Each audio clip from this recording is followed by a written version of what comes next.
જય હિન્દ જોડાઈ ચૂક્યા છો આપ ટીમ જાગૃત સાથે।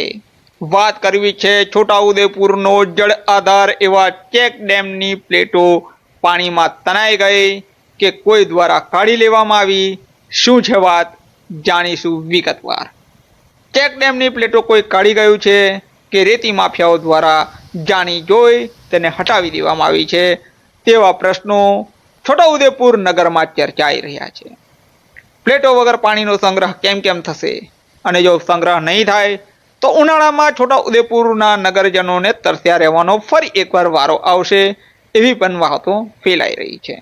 છોટાઉદેપુરમાં ઓરસંગ નદીમાં ₹7 કરોડના ખર્ચે ચેક ડેમ બનાવવામાં આવ્યો છે। ચેક ડેમ વોટર વર્ક્સના કુવાની આસપાસના વિસ્તારમાં પાણીનો સંગ્રહ થઈ શકે તે માટે બનાવવામાં આવ્યો છે।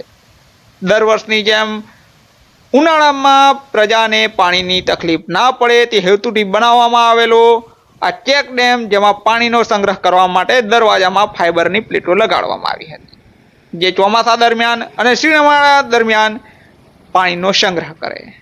ભર ઉનાળામાં આ જ પાણી પ્રજાને વારીગૃહના માધ્યમથી મળે છે, પરંતુ હાલ આ પ્લેટો ચેક ડેમના દરવાજાઓમાંથી નીકળી ગયેલી દેખાય છે।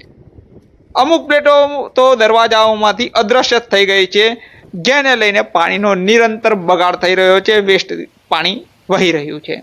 છોટાઉદેપુર નગરની 35,000ની વસ્તીને પાણી પૂરું પાડતું નગરપાલિકાનું વોટર વર્ક્સ દર વર્ષે ઉનાળામાં પાણી વિહીન થઈ જતું હોય છે, જેના કારણે પ્રજાને પાણી માટે વલખા મારવા પડતા હોય છે।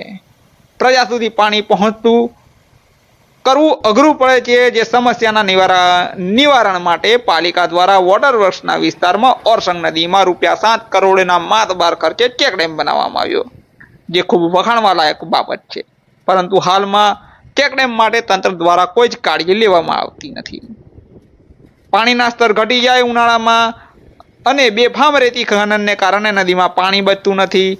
ભર ઉનાળામાં પ્રજાને તરસ્યા રહેવાનો વારો આવે છે, તો શું આ ડેમના દરવાજામાંથી નીકળી ગયેલી પ્લેટો તંત્રના ધ્યાનમાં નહીં આવતી હોય તેવા પણ લોક પ્રશ્નો ચર્ચાઈ રહ્યા છે।